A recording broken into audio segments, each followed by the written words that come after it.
जब लकी अगले दिन कॉलेज में आया तो सबसे पहले शहनाज से मिलने के लिए वो चला गया। लेकिन शहनाज तो वहां पर थी ही नहीं। जैसे ही लकी अपनी क्लास में जा ही रहा था कि इतने में उसे सिमोना का फोन आ गया। वो उसे सेरेमनी के लिए बुला रही थी। लकी रीना और बाकी लड़कियों के साथ वहां चला गया। शाम को सिमोना कुछ अंग्रेज लड़कों के कहने पर उनके साथ फोटो खिंचवाने के लिए इधर स्टेडियम से बाहर चौराहे पर आ गई थी। लकी और बाकी लड़कियां भी उसे ढूंढ रहे थे। चौराहे पर आते ही सिमोना ने उन लड़कों से कहा, यहाँ पर ना अच्छी लाइट आ रही है और पीछे फ्रेम में ये स्टैचू भी अच्छा लग रहा है, चलो एक फोटो यहीं ले लेते हैं। जैसे ही सिमोना ने उन लड़कों से इतनी सी बात कही तो उनके दिल उनके सीने में ही उछल कूद महसूस करने लगे। उन तीनों को ही एक साथ ऐसा लग रहा था जैसे उनका ब्लड प्रेशर बढ़ रहा हो। तीनों काफी अच्छा महसूस कर रहे थे और अपनी कमीनी नजरों से एक दूसरे को देखकर मुस्कुराए जा रहे थे। सिमोना ने इस बार जैसे ही उन तीनों की आंखें देखी तो वो समझ गई कि उनके मन में चल क्या रहा था। लेकिन इससे पहले कि वो अपनी तरफ से कुछ कर पाती, उनमें से एक लड़के ने सिमोना का हाथ पकड़ लिया और दूसरे ने उसके गाल में हाथ डालकर उसका मुंह बंद कर दिया।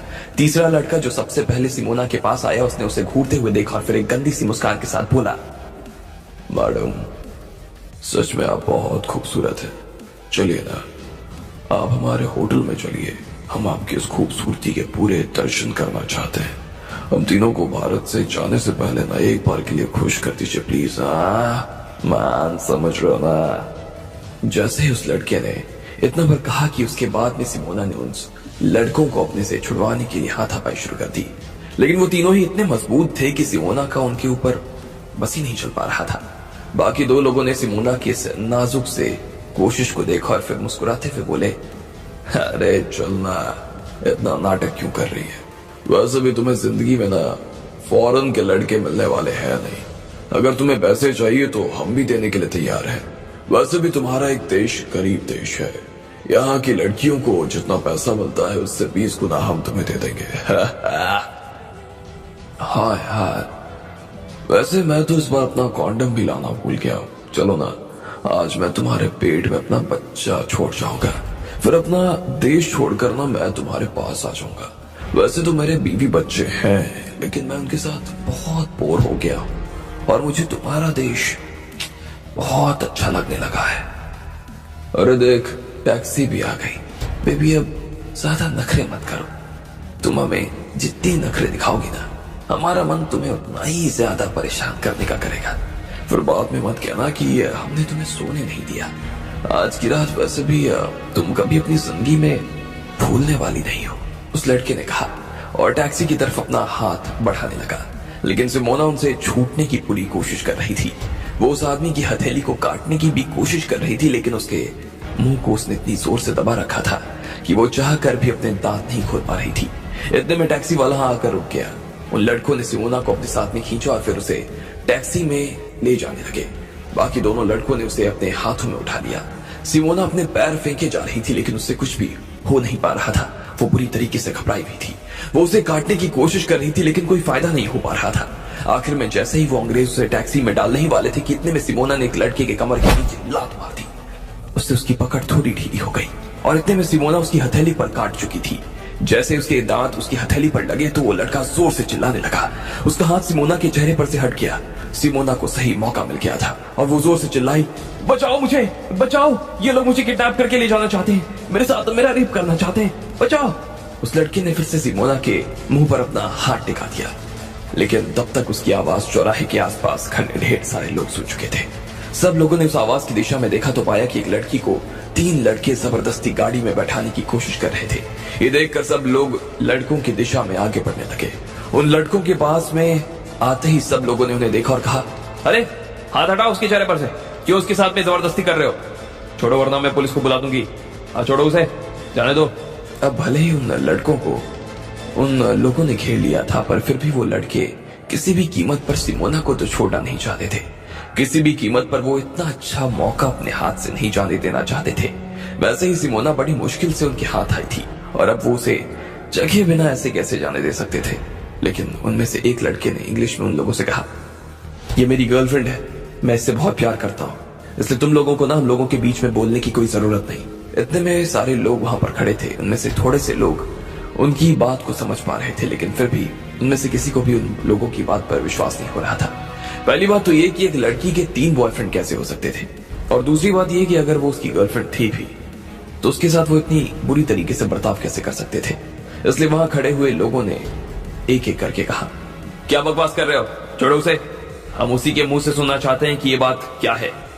इतने में उनमें से फिर से एक लड़के ने कहा, नहीं, हम इसे वैसे नहीं छोड़ेंगे और ना ही इसे जाने देंगे, और वैसे भी तुम लोगों को इन सब मामले में बोलने की जरूरत नहीं है, हम जा रहे हैं। अगर किसी ने हमारा रास्ता रोकने की कोशिश की ना तो देख लेना, हमसे बुरा कोई नहीं होगा।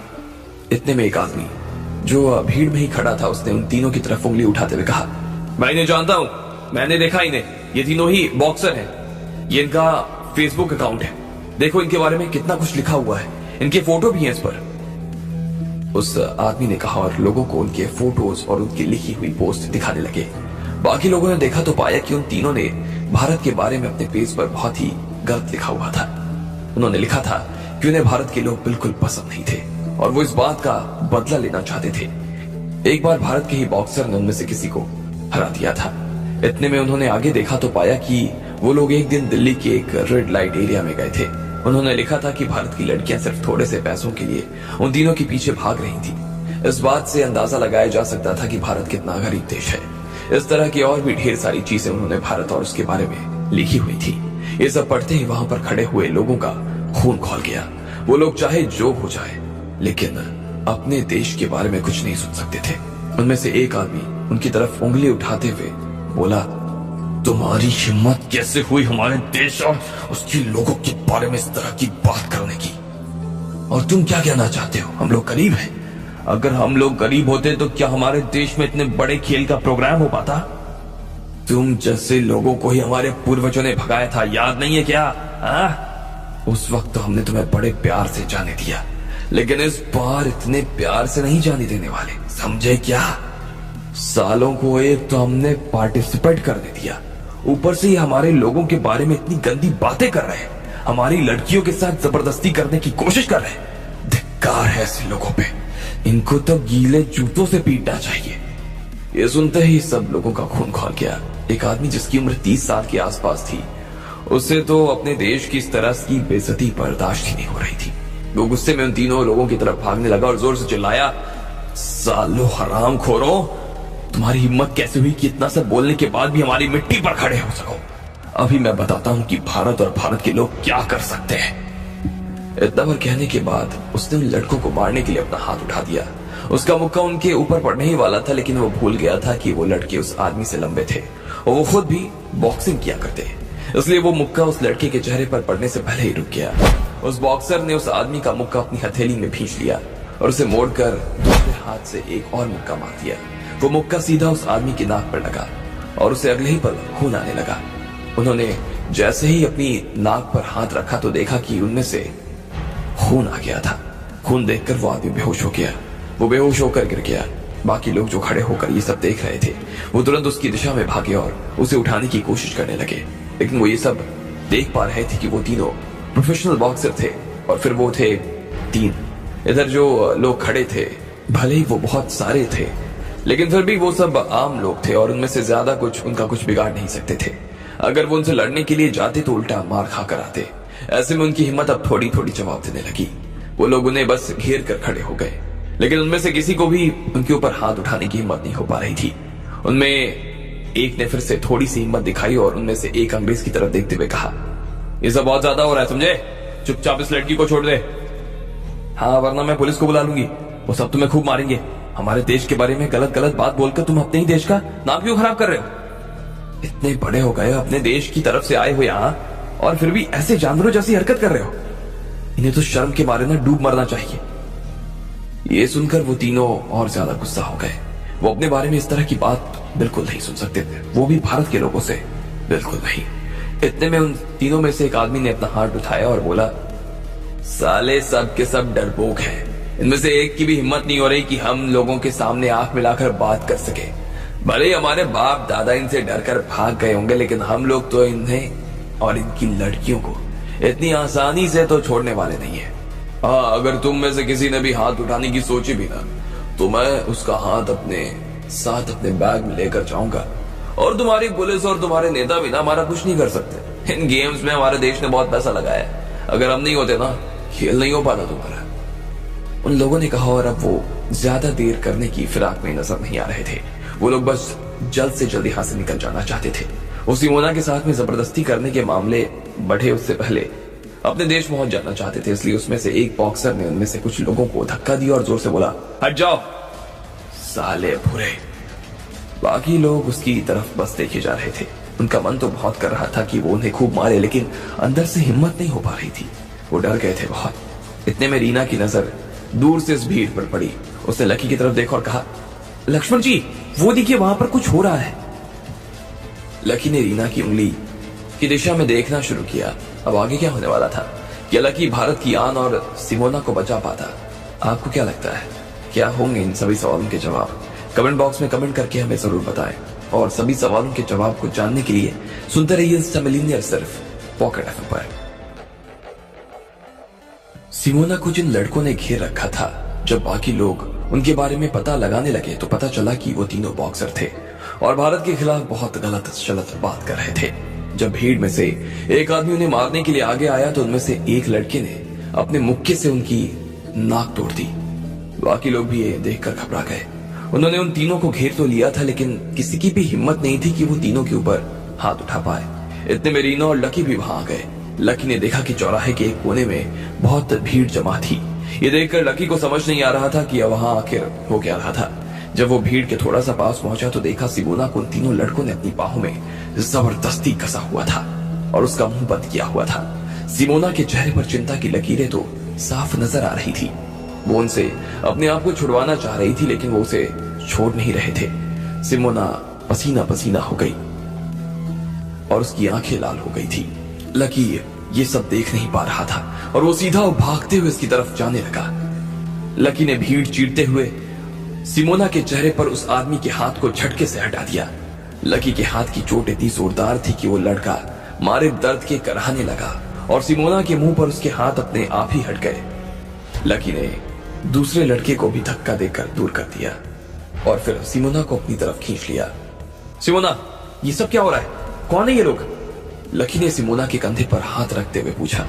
वो अभी तक घबराई हुई थी। हालांकि लकी को देखकर उसकी सांस में थोड़ी सी तो जान आ गई थी, लेकिन फिर भी उसका हाफना अभी तक बंद नहीं हुआ था। उसने डरते हुए लकी की आंखों में देखा और फिर जोर से सांस लेते हुए बोली, लकी, लकी अच्छा हुआ तुम आ गए। ये सब लोग मेरे साथ जबरदस्ती करने की कोशिश कर रहे थे। मुझे डर लग रहा है लकी।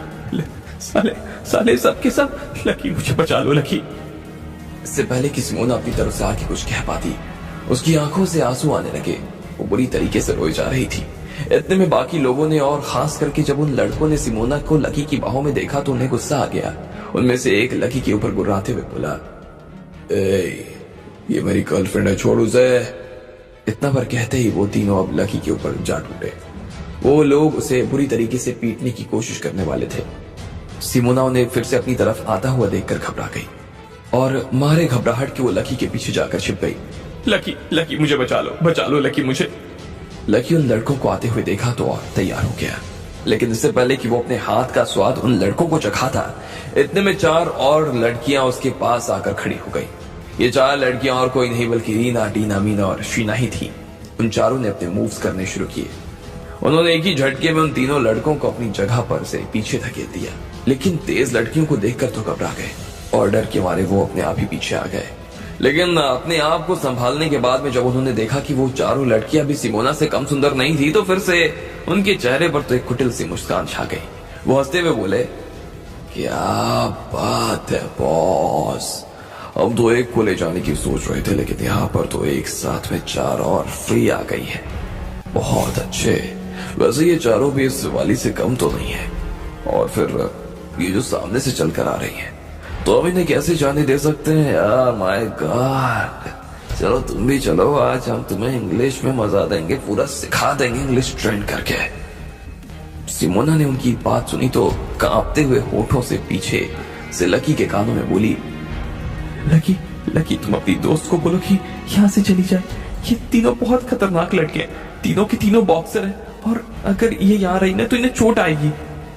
लकी को भी यही सही लग रहा था। इसलिए उन्होंने रीना की तरफ देखा और जोर से चिल्लाते हुए बोला, रीना पीछे हटो, तुम्हें बीच में आने की जरूरत नहीं है। लेकिन रीना उल्टा लकी को देखकर मुस्कुराने लगी। उसने लकी की ओर देखा और फिर उन लड़कों की तरफ देखकर बोली, लक्ष्मण जी, आपको चिंता करने की जरूरत नहीं है। इस मामले में आपको बीच में भी आने की जरूरत नहीं है। हम चारों इन तीनों को अभी 5 मिनट में साफ कर देंगे। लकी को एक बार के लिए तो उनकी बात पर विश्वास नहीं हुआ, लेकिन फिर जब उसे याद आया कि उस दिन उस गेस्ट हाउस में रीना ने अकेले ही 2 आदमी को निपटा दिया था, तो लकी अब ये समझ चुका था कि जैसा कहा जा रहा था उन तीनों लड़कियों द्वारा, वैसा हो सकता था। उसने उन लड़कियों की तरफ देखा और कहा, ठीक है, आप इन्हें मार देना, पर देखना कहीं से ये जान से ना चले जाए। जी, चारों ने एक साथ कहा और फिर चारों के चारों उन तीनों के ऊपर टूटने के लिए आगे बढ़ने लगे। बाकी सब लोग जो उन्हें घेर कर खड़े थे, वो सब उन्हें देखकर पीछे हट गए। उनमें से कोई भी अपने ऊपर चोट नहीं खाना चाहता था।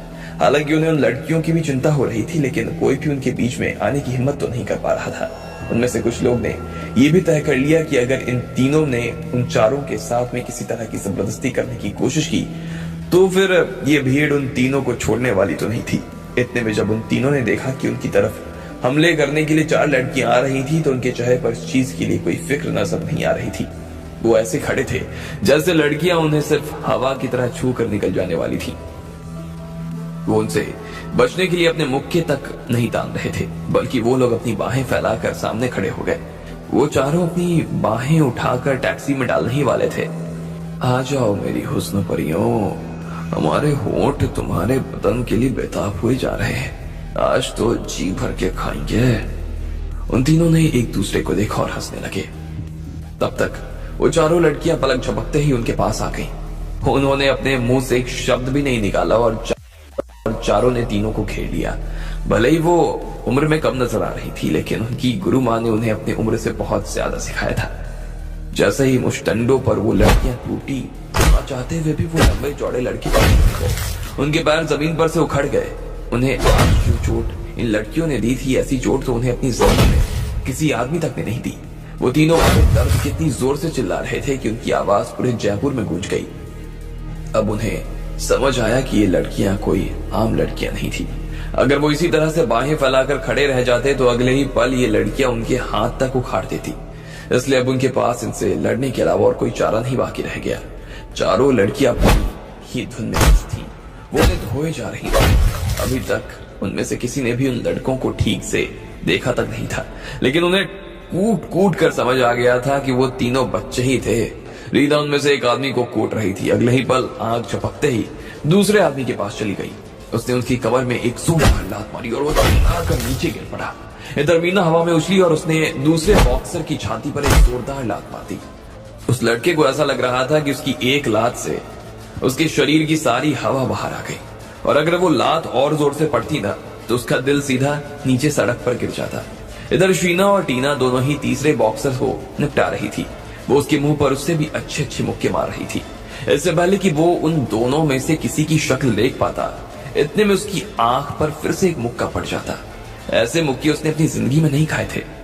सालों के गाल लाल हो गए और करो लाल।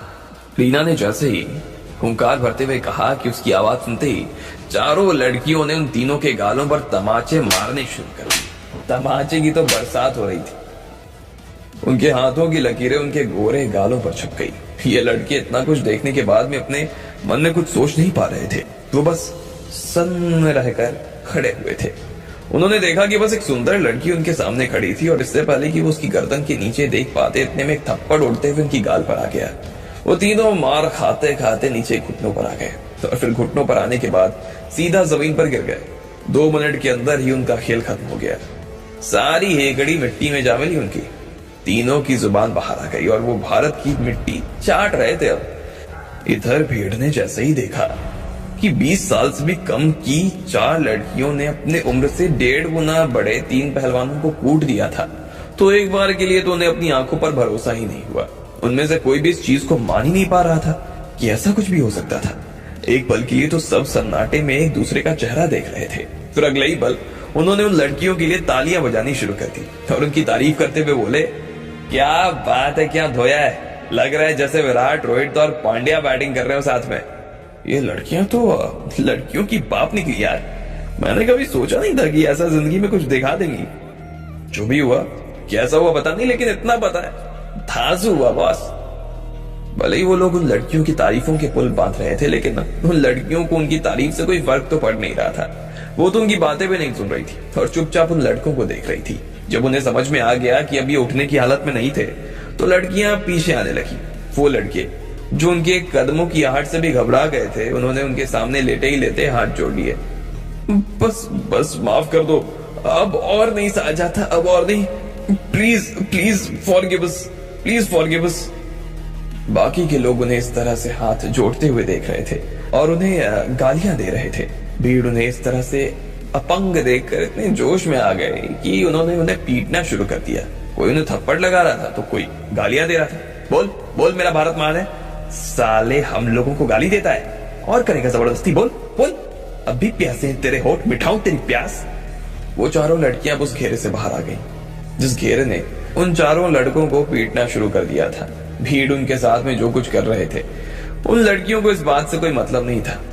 लड़कियां लड़ाई खत्म कर चुकी थी कि बाद में किसी की आवाज आई पीछे से, चलो सब लोग यहां से दूर हट जाओ, इनमें से किसी के भी ऊपर तुम्हें हाथ उठाने की जरूरत नहीं, इन तीनों की मौत नहीं होनी चाहिए। यह आवाज सुनते ही भीड़ पीछे हटने लगी। एक बार और जाते जाते सब लोग उन जमीन पर पड़े हुए घमंडी अंग्रेजों को देख रहे थे। उन्हें देखकर ऐसा लग रहा था जैसे किसी ने सफेद खाल के खरबूजों को छील कर जमीन पर डाल दिया था। उनके सारे कपड़े फट गए और जगह जगह पर अब चोट भी आ गए थे, खून निकल रहा था। जिस लड़के ने सिमोना के मुंह को बंद किया हुआ था, उसके सिर की तो हड्डी टूट गई थी और उसकी चमड़ी से खून निकले जा रहा था।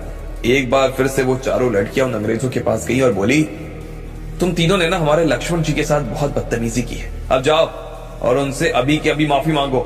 अगर तुमने उनसे माफी नहीं मांगी ना अभी, तो दोनों पैर ना तोड़ देंगे, जा नहीं पाओगे यहां से कहीं। ये सुनते ही वो तीनों घबरा गए और दंग हो गए। अब आगे क्या होने वाला था? क्या सच में वो तीनों लकी से माफी मांगते या लकी उन्हें माफ कर देता? आपको क्या लगता है, क्या होंगे इन सभी सवालों के जवाब? कमेंट बॉक्स में कमेंट करके हमें जरूर बताएं और सभी सवालों के जवाब को जानने के लिए सुनते रहिए स्टोरी पॉकेट एफएम पर। भीड़ में जैसे ही लकी की नजर सिमोना के ऊपर पड़ी तो वो तुरंत भागते हुए उसके पास चला गया। उसने उन तीनों लड़कों को सिमोना से दूर किया और सिमोना लकी के पीछे जा छिपी। इधर इससे पहले कि लकी उन लोगों के ऊपर फिर से हमला करता, इतने में वो चारों लड़कियां उन तीनों के ऊपर टूट पड़ी।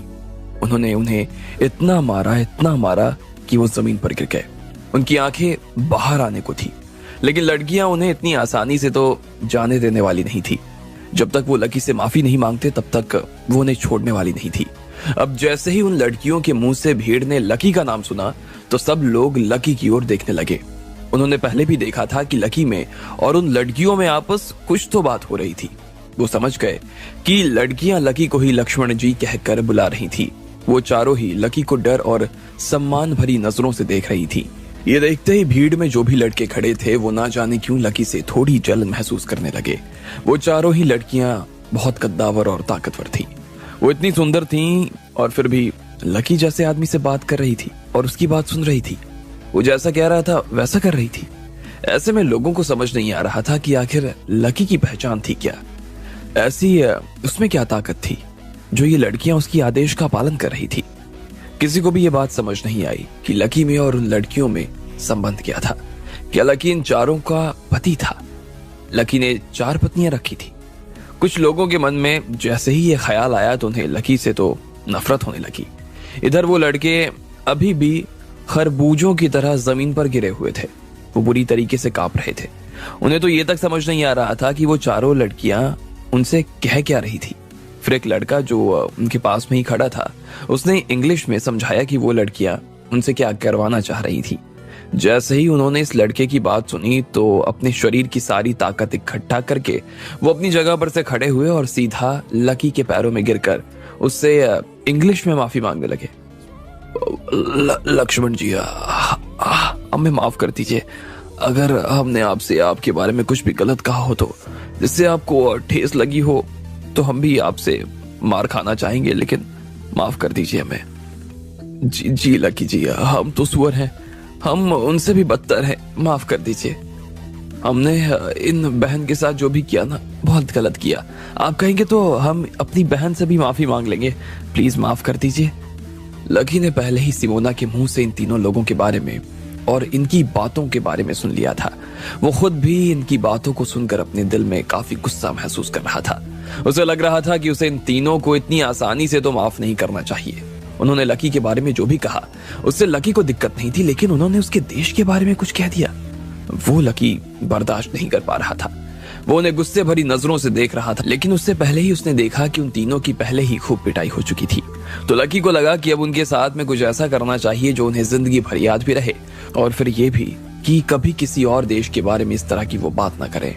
लकी को कुछ समझ नहीं आ रहा था और इसलिए उसने सिमोना की दिशा में देखा और पूछा, सिमोना, तुम्हें क्या लगता है हम इन लड़कों के साथ में ऐसा क्या करना चाहिए जो अपनी जिंदगी भर ये भूले नहीं, याद रखें? सिमोना का मन भी अभी तक काफी शांत हो गया। वो लकी की तरफ देखते हुए बोली, देखो, इन्हें मार तो बहुत शानदार पड़ी है, लेकिन इन्हें ना दोबारा पीटने से कोई फायदा है नहीं। इन्हें पुलिस में भी देना नहीं चाहिए। वो लोग भी ज्यादा से ज्यादा इन्हें बस कूटेंगे और इसके अलावा क्या ही करेंगे। देखा जाए तो दिक्कत इनके शरीर में नहीं है, दिक्कत इनकी सोच में है।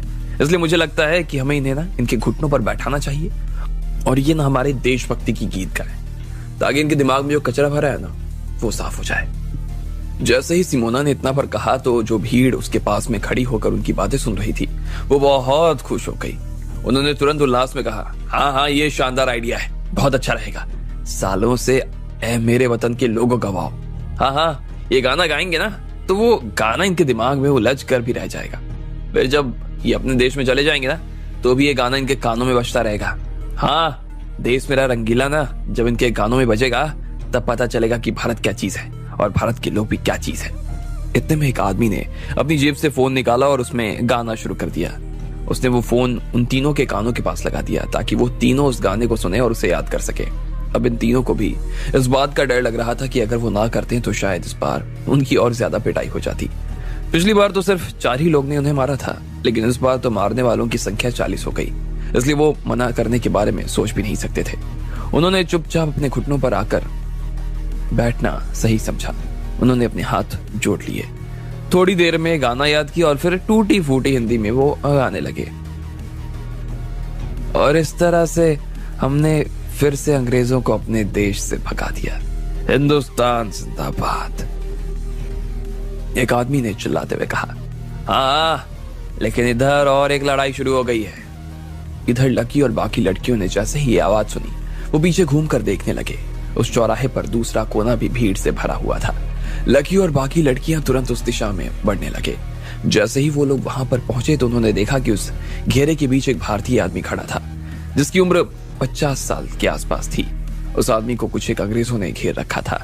वो सारे ही अंग्रेज उस आदमी से बहुत लंबे थे। लकी उनके पास गया और उस भीड़ की बातें सुनने लगा। उसने देखा कि वो सारे ही बास्केटबॉल के खिलाड़ी थे। उन्होंने 4 सुंदर लड़कियों को घेर लिया था। किसी को भी ये समझ नहीं आ रहा था कि आखिर ऐसा करने का अधिकार उन्हें किसने दे दिया। उन लड़कों के पास एक लड़का खड़ा था जो उन्हें इस वक्त सबक सिखाने वाला था। लकी ने तभी देखा कि एक अधेड़ उम्र का आदमी भीड़ में उसके पास खड़ा था। वहां जो भी हो रहा था वो उसे आराम से देख रहा था। उसे देखकर ऐसा लग रहा था कि वो भी भारत का ही आदमी था। अब वो 5 खिलाड़ी उस अधेड़ आदमी की तरफ गुस्से से देख रहे थे और उसके देश के बारे में भला बुरा कह रहे थे, लेकिन तो भी वो अकेला होने के बाद भी बहुत आराम से उन लोगों के बीच में खड़ा था। उसके चेहरे पर डर का कोई निशान नहीं था। वो तो बस उन्हें देखे जा रहा था। उसके चेहरे पर मुस्कान साफ नजर आ रही थी और उसने उसी तरह से मुस्कुराते हुए कहा, सालो अंग्रेजों, तुम्हें क्या यहाँ से जिंदा अपने वतन नहीं जाना?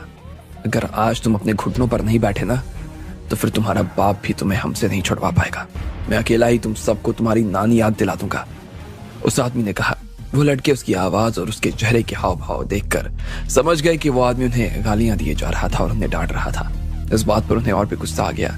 उन्होंने उसे और कसकर घेर लिया और फिर गुस्से में अपने दांत पीसने लगे और फिर उस आदमी के ऊपर हाथ उठा दिया।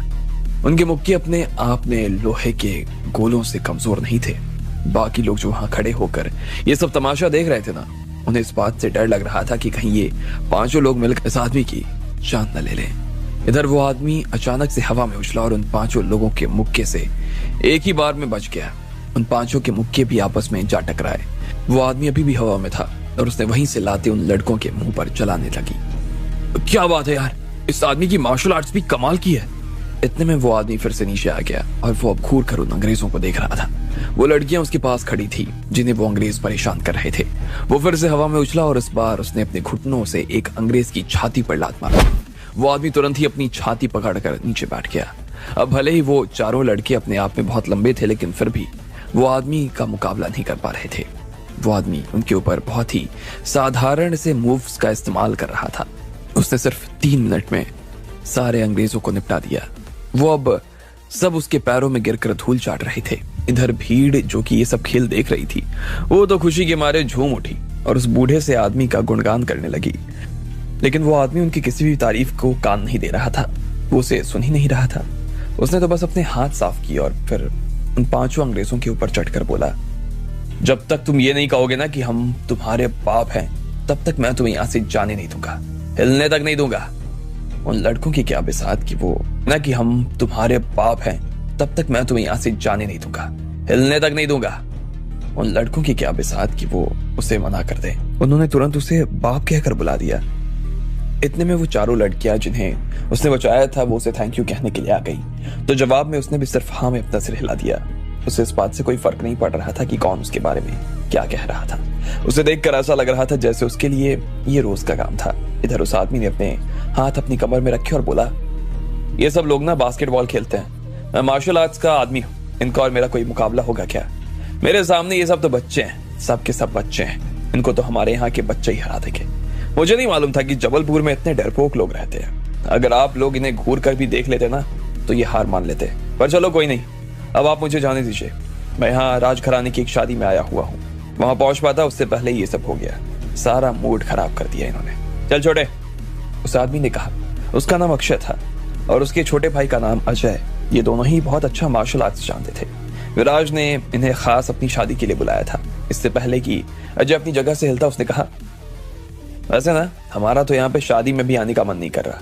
वो तो विराज नाम का भाई है, उसने कहा कि वो हमें यहाँ काम पर रखना चाहता है और हमसे ना मार्शल आर्ट्स की ट्रेनिंग लेना चाहता है, इसलिए हमें यहाँ पे आना पड़ा। वैसे दादा मैंने सुना है कि वो परिवार यहाँ का सबसे बड़ा परिवार है क्या? हाँ है ना। इतने में भीड़ से किसी ने कहा, फिर तो हम हर महीने 5 लाख रुपए ले लेंगे। अगर वो पैसे देने में आनाकानी करेंगे ना, हम उन्हें दे देंगे। अजय ने कहा।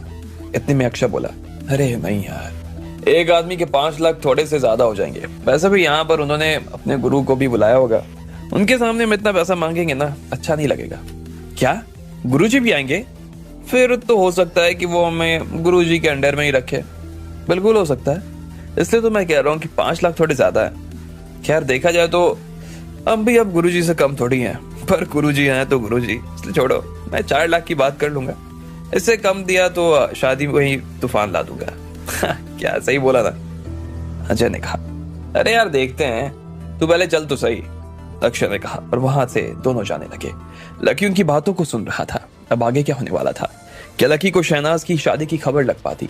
आपको क्या लगता है क्या होंगे इन सभी सवालों के जवाब? कमेंट बॉक्स में कमेंट करके हमें जरूर बताएं और सभी सवालों के जवाब को जानने के लिए सुनते रहिए इंस्टा मिलीनियर सिर्फ पॉकेट एफएम पर। लकी ने एक तरफ उन तीनों अंग्रेजों को पीट दिया।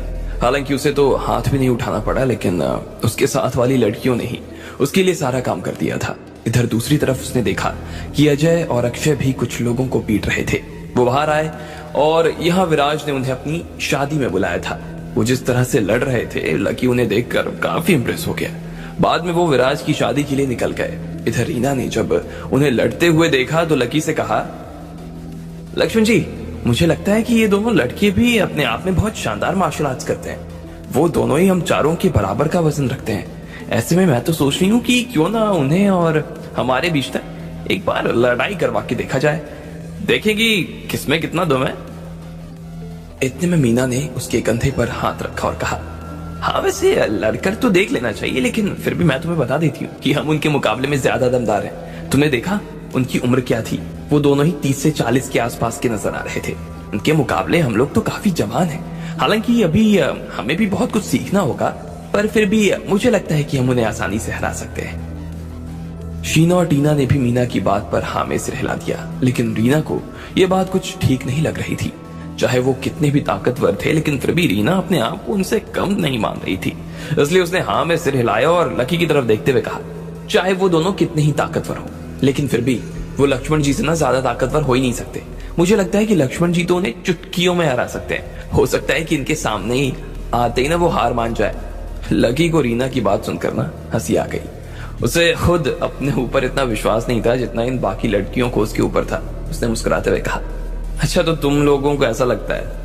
हो सकता है कि तुम लोगों की नजर में मैं बहुत ताकतवर हूं, लेकिन ऐसा है नहीं। मैं तुम्हारी नजर में दुनिया का सबसे ताकतवर इंसान जरूर हो सकता हूँ, लेकिन मुझे तो लगता है कि मैं तुम चारों को भी नहीं हरा सकता।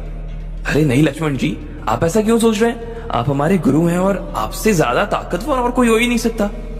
अच्छा अच्छा चलो ठीक है, तुम कह रही हो तो मान लेता हूं, लकी ने फिर से मुस्कुराते हुए कहा। वो इस बात को ज्यादा आगे नहीं बढ़ाना चाहता था।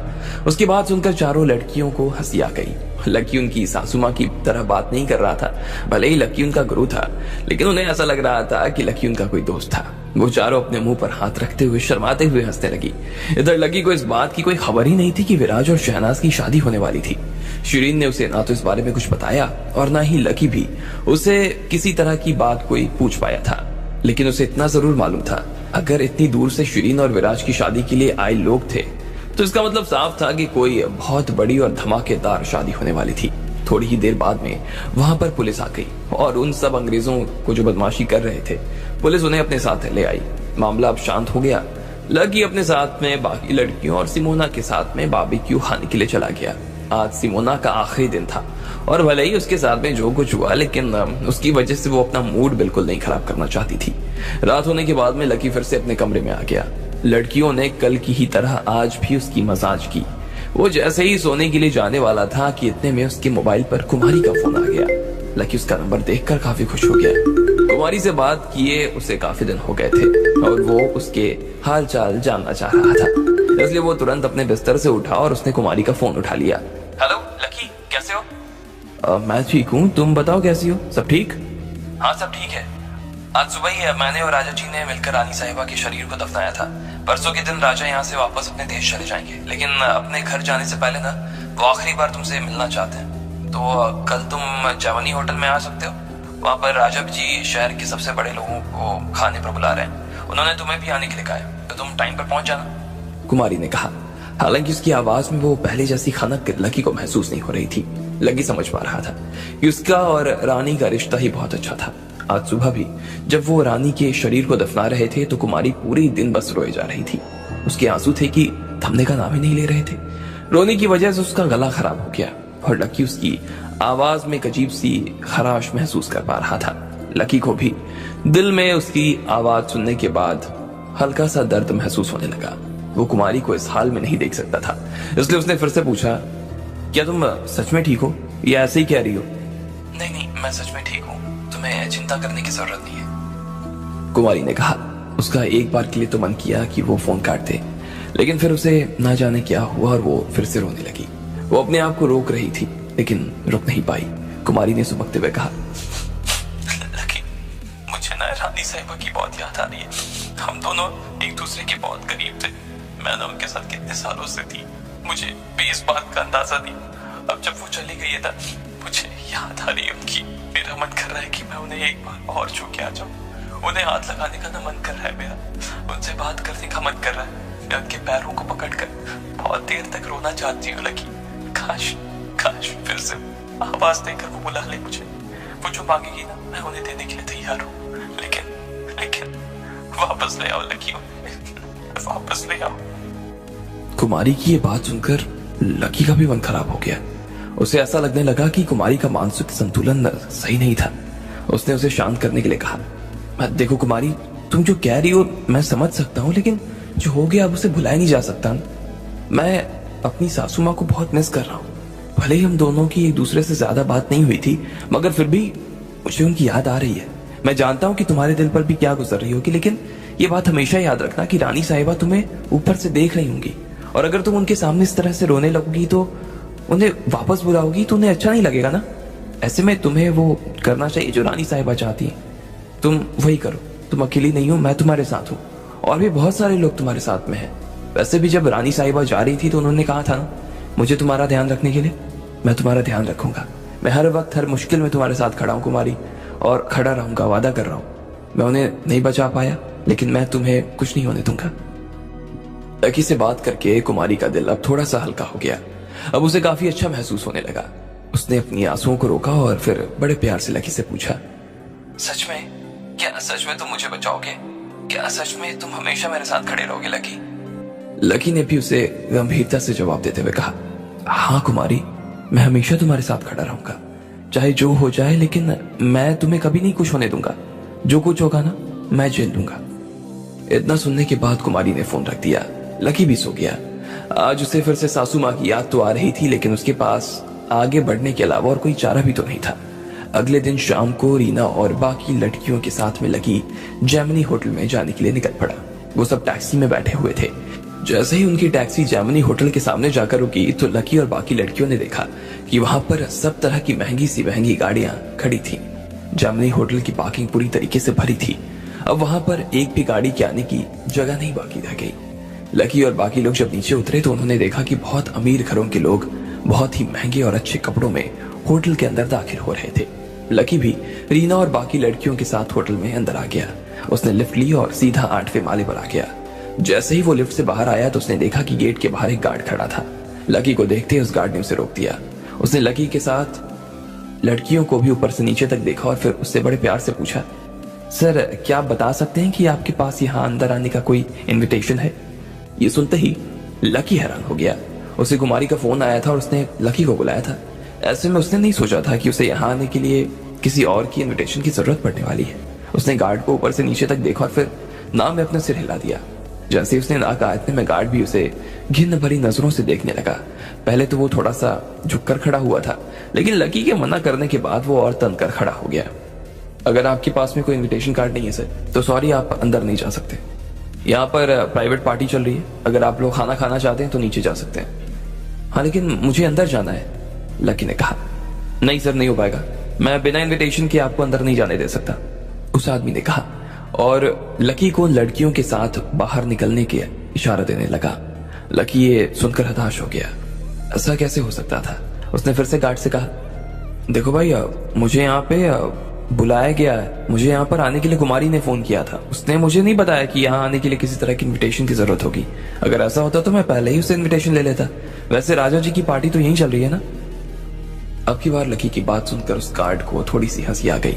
उसने लकी की तरफ देखा और पूछा, हाँ, राजा जी की पार्टी यहीं चल रही है और आज यहाँ पर जयपुर की बहुत बड़ी बड़ी हस्तियां आने वाली हैं।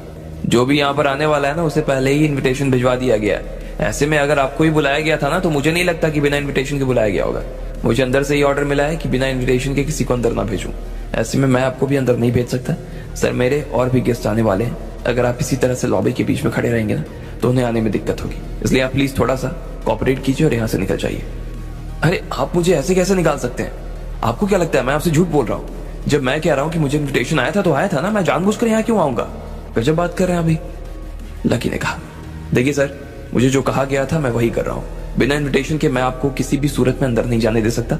आप प्लीज यहाँ से चले जाइए। अरे पर सर, आप नहीं गए तो मुझे जबरन सिक्योरिटी को बुलाना पड़ेगा और फिर वो आपको धक्के। इससे पहले कि गार्ड आगे कुछ कह पाता, वो बीच में ही रुक गया। अब आगे क्या होने वाला था? क्या सच में गार्ड लकी को धक्के मारकर बाहर निकाल देता या फिर कुमारी उसे बचाने के लिए आ जाती? आपको क्या लगता है? क्या होंगे इन सभी सवालों के जवाब? कमेंट बॉक्स में कमेंट करके हमें जरूर बताएं। और सभी सवालों के जवाब को जानने के लिए सुनते रहिए इंस्टा मिलियनेयर सिर्फ पॉकेट एफएम। अजय और अक्षय के जाने के बाद रीना और बाकी लड़कियां लकी और उसकी तुलना कर रही थी। उन्हें ऐसा लग रहा था कि लकी उन्हें आराम से हरा सकता था। लकी इस बारे में ज्यादा बात नहीं करना चाहता था, इसलिए वो अपने घर आ गया।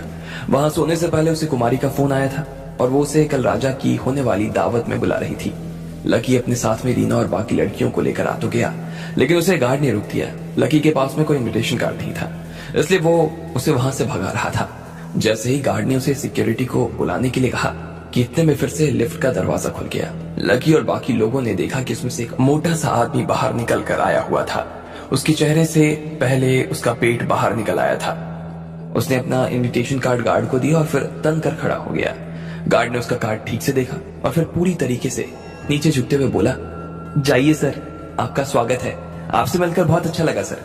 राजा जी कब से आपका इंतजार कर रहे हैं। गार्ड उसे देखकर मुस्कुरा रहा था। वो आदमी भी उसकी बात सुनकर बदले में मुस्कुरा दिया, लेकिन उसके चेहरे की मुस्कान अगले ही पल गायब हो गई। जब उसने लकी को और उन बाकी लड़कियों को देखा, वो उन सबको बहुत ही हीन भावना से देख रहा था। उनका वहां पर खड़ा रहना उसे सुहा नहीं रहा था। आखिर में उसने अपना मुंह खोला और बोला, गार्ड, ये इस तरह के लोग कब से अंदर आने लगे? तुम लोग ऐसे लोगों को यहाँ आने कैसे दे सकते हो? अगर राजा जी ने इस तरह के लोगों को दरवाजे के बाहर देखा तो वो हमारे देश के बारे में क्या सोचेंगे? तुम्हें पता है ना उनके और हमारे रिश्ते कैसे हैं। हटाओ इन्हें यहाँ से वरना रिश्ते खराब हो जाएंगे।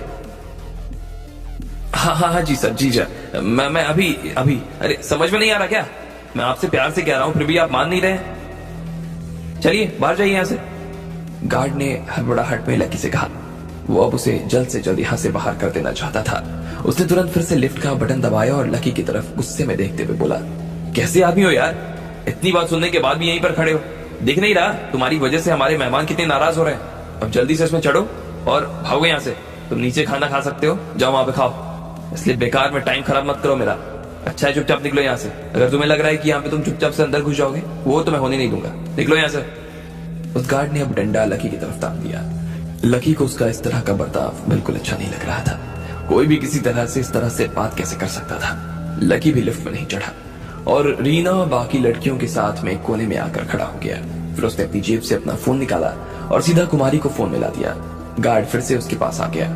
वो उसे यहाँ से भागने के बाद ही दम लेने वाला था, लेकिन इससे पहले ही उसका डंडा लकी को छूता, इतने में लकी का फोन लग चुका था। उधर से कुमारी ने फोन उठा लिया, लेकिन इससे पहले कि लकी कुछ कह पाता, गार्ड ने उसके कपड़े पकड़ लिए और उसे बाहर निकालने ही वाला था। लकी भी बीच में अपना हाथ ले आया और उसने गार्ड के हाथ को रोक दिया।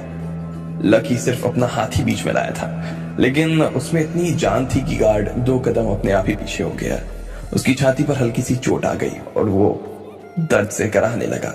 उसने गुस्से में लकी की तरफ देखा और बोला, बहुत अच्छे, एक तो तुम हमारे पास बिना कार्ड के आ गए हो, ऊपर से यहाँ पर खड़े हो, आने जाने वाले को परेशान कर रहे हो, मुझे मार भी रहे हो। मैं अभी सिक्योरिटी को बुलाता हूँ और अगर तुमने ज्यादा नखरे दिखाए ना, पुलिस को भी बुला लूंगा अभी, उस गार्ड ने कहा। इधर कुमारी उधर से हेलो हेलो बोले जा रही थी, लेकिन गार्ड लकी को उससे बात करने का मौका ही नहीं दे रहा था। फिर जब गार्ड अपने लैंडलाइन फोन की तरफ गया तो इतने में लकी ने कुमारी से कहा, अरे कुमारी कहाँ हो यार? ये गार्ड गेट पर मुझसे बदतमीजी कर रहा है। ये मुझे बिना इन्विटेशन के अंदर नहीं जाने दे रहा।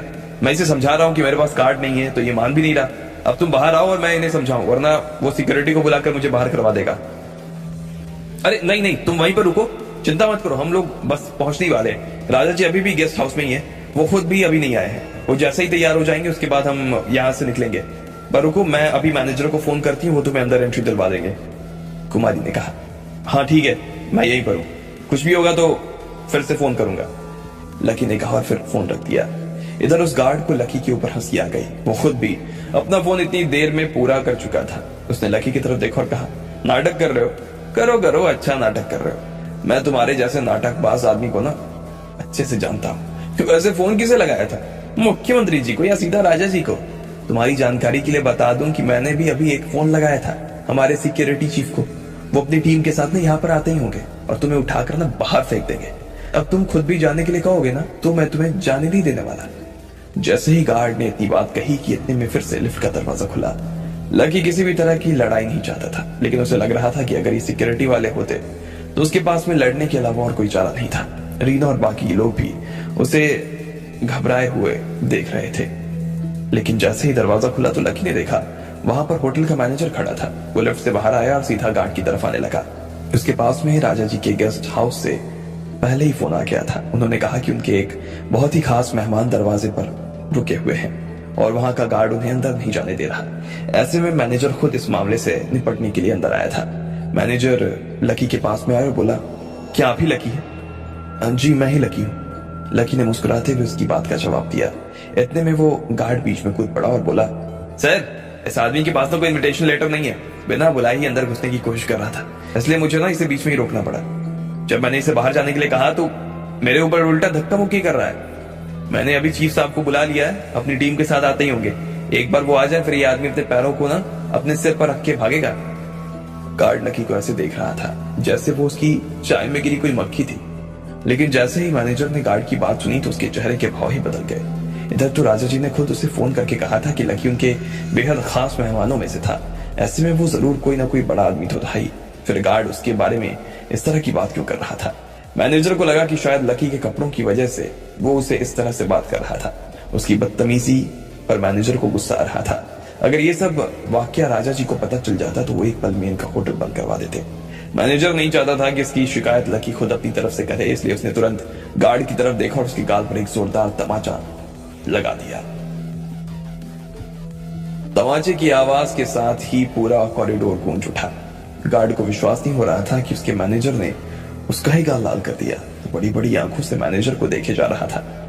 मैनेजर ने लकी को देखा और फिर गार्ड की तरफ देखते हुए भारी सी आवाज में बोला, लकी जी हमारे राजा जी के खास मेहमानों में से है। तुम्हें मालूम भी है तुम किससे बात कर रहे हो?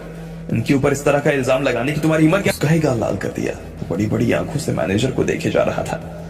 मैनेजर ने लकी को देखा और फिर गार्ड की तरफ देखते हुए भारी सी आवाज में बोला, लकी जी हमारे राजा जी के खास मेहमानों में से है। तुम्हें मालूम भी है तुम किससे बात कर रहे हो? इनके ऊपर इस तरह का इल्जाम लगाने की तुम्हारी हिम्मत कैसे हुई? तुम इन्हें बाहर करवाने के लिए चीफ को बुलाओगे? बुलाओ, मैं उसे बोलकर तुम्हें ही बाहर करवा दूंगा। अरे नहीं सर मुझे नहीं मालूम था सर कि ये राजा जी के खास मेहमान थे। अगर ऐसा होता तो मैं इन्हें इस तरह थोड़ी रोकता, जाने देता ना सर। आप कहते हो तो मैं इनसे माफी मांग लेता हूँ। लकी जी मुझे माफ कर दीजिए, मुझे सच में नहीं पता था। मैं तो वही कर रहा था जो मुझे बोला गया। इतने में मैनेजर ने लकी के सामने हाथ जोड़ लिए और वो उसके सामने गिड़गिड़ाने लगा। लकी उसे देख रहा था। जब गार्ड को लगा कि सिर्फ हाथ जोड़ने से बात नहीं बन रही तो वो उसकी पैरों में गिर गया। लकी ने देखा कि इतने में फिर से लिफ्ट का दरवाजा खुला और अब की बार सिक्योरिटी चीफ आया हुआ था और उसके साथ कुछ गार्ड भी बाहर आए। मैनेजर को देखते उन्होंने सलाम किया। मैनेजर ने उस गार्ड की तरफ इशारा किया और कहा, इस आदमी को यहाँ से बाहर ले जाओ। पार्टी शुरू होने से पहले ना ये आदमी बाहर हो जाना चाहिए। मैं पलक झपकूं तो ये मुझे दिखाई नहीं देना चाहिए और सीधा इसे अकाउंट्स वालों के पास ले जाना। हिसाब किताब इसका साफ करो, भगाओ इसे यहाँ से। दूसरे गार्ड को लगाओ यहाँ पर। भले ही इसमें गार्ड की कोई गलती नहीं थी, वो तो वही कर रहा था जो उससे करने को कहा गया, लेकिन फिर भी मैनेजर किसी भी चीज को अपने ऊपर नहीं लेना चाहता था। होटल की इज्जत की बात तो बाद में थी, ये तो पहले उसकी नौकरी से जुड़ा हुआ सवाल था, इसलिए वो इस तरह का कोई रिस्क नहीं उठा सकता था। इसलिए मैनेजर ने उसके साथ में इस तरह का बर्ताव किया। अरे नहीं सर, ऐसा मत कीजिए, आप मुझे और एक मौका दे दीजिए। मैं सच में आगे से ऐसा कुछ नहीं करूंगा। मैं आपको शिकायत का कोई मौका नहीं दूंगा सर। प्लीज आप मुझे माफ कर दीजिए सर, गार्ड ने कहा। नौकरी एकदम से चले जाने की वजह से उसकी आंखों में आंसू आ गए। वो बड़ी मुश्किल से अपने आंसू को रोक पा रहा था। उसकी आवाज रुआसी सी हो गई। उसे इस बात का एहसास हो रहा था कि अनजाने में ही सही, लेकिन उससे बहुत बड़ी गलती हो गई थी। लकी भी दूर खड़ा होकर रीना और बाकी लोगों के साथ में ये सब सुन रहा था।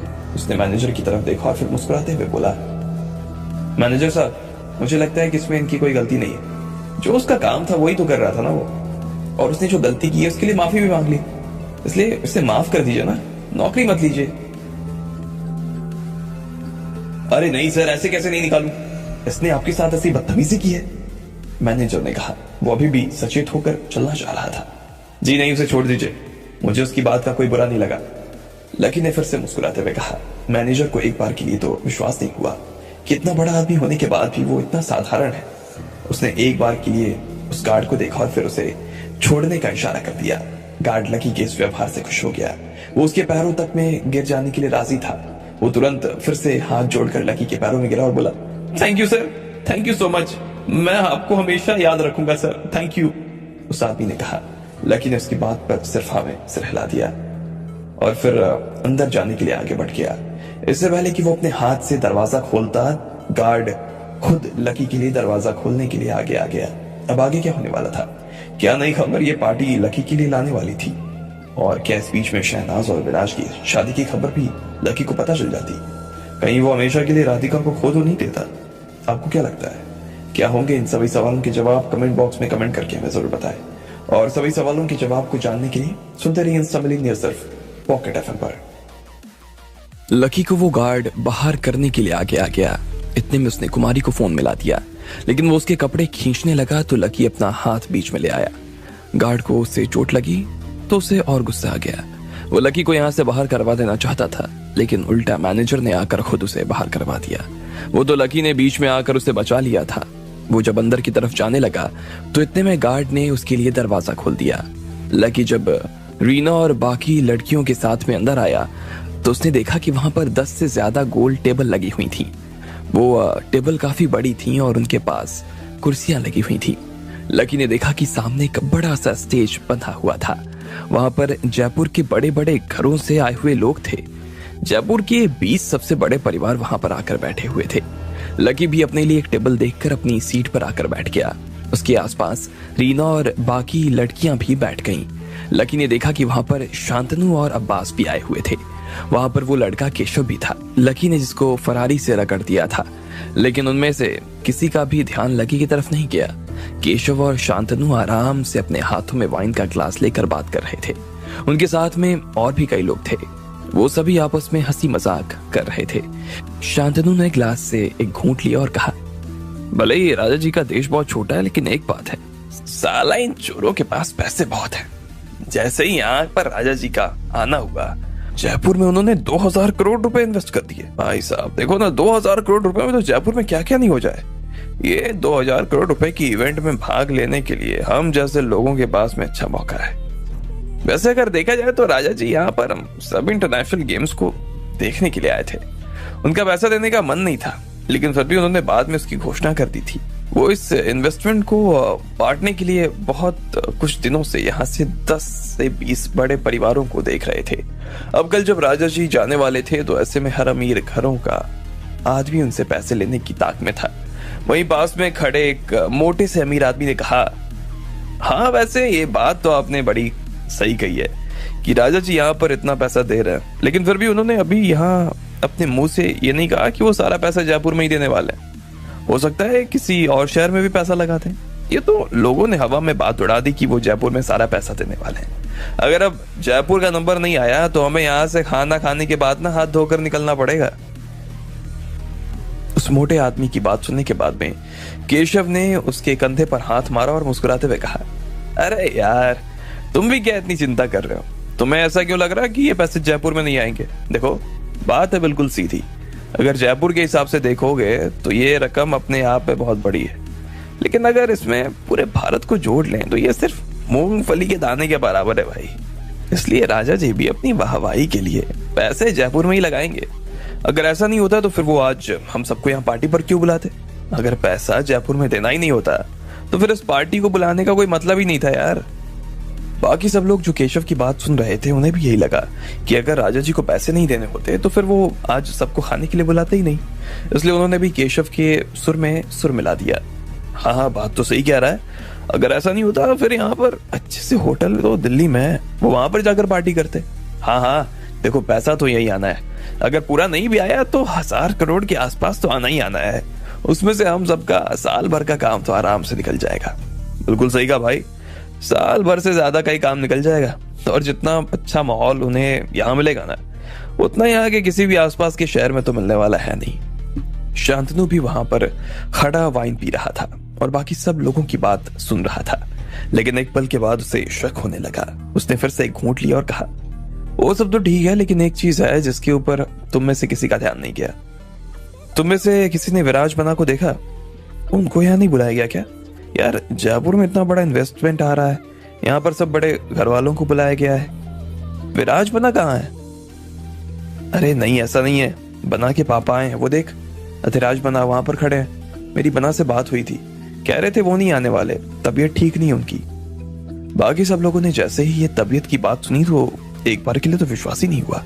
उन्हें ये बात हजम ही नहीं हो रही थी कि विराज की तबीयत खराब थी।